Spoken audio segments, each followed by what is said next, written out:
Welcome to Mr. Urton's video about dividing rational functions.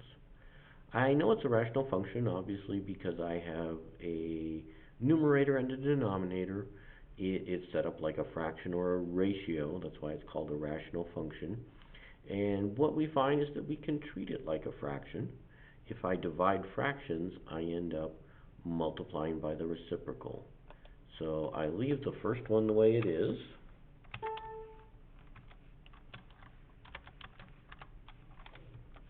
X plus 5 divided by x. The second one, however, I have to flip it over or take the reciprocal.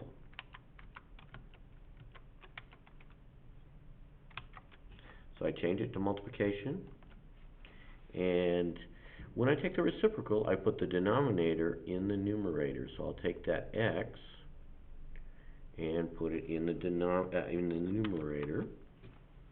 I will take the 3x plus 5 and put it in the denominator. 3x plus 15.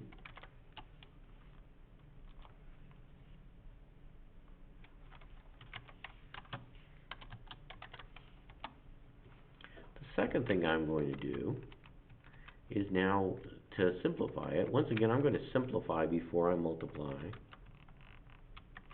If I simplify before I multiply by smaller numbers.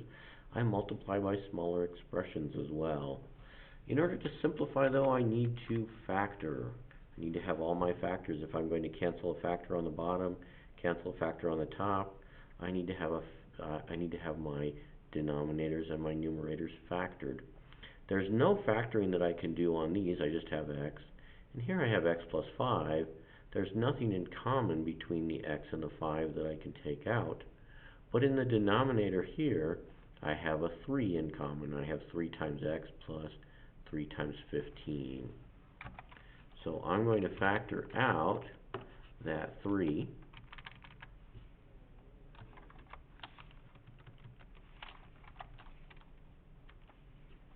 So I have 3 times x plus 5. If you notice now, first of all, if I distribute that 3 back in, 3 times x is 3x. 3 times 5 is 15. So we know we're really just doing the opposite of distributing when we factor. But that's how we know that we can do that. We can replace 3x plus 15 with 3x plus 5. The reason we did that is now we have an x plus 5 on the bottom that's multiplied by the rest of the denominator. There's nothing added out here. My x plus 5 is multiplied by my 3. Here I have x plus 5 by itself on the numerator. So that's like x plus 5 times 1. I'm going to cancel those x plus 5s.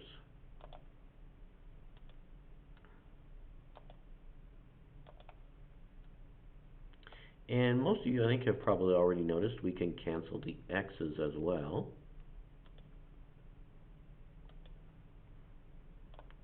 I'm going to say this is like x times 1.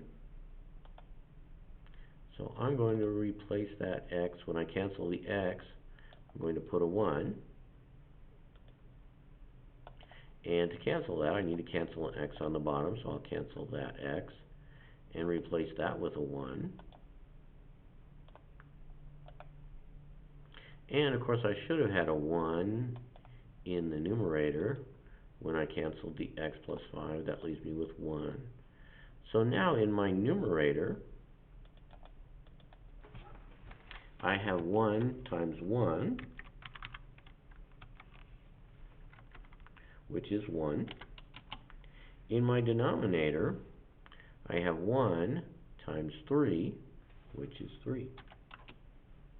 So my rational function, my quotient of rational functions, actually turns into a multiplication problem and then actually reduces to 1 over 3. Now try the practice problem on the second practice test, practice problem 2b.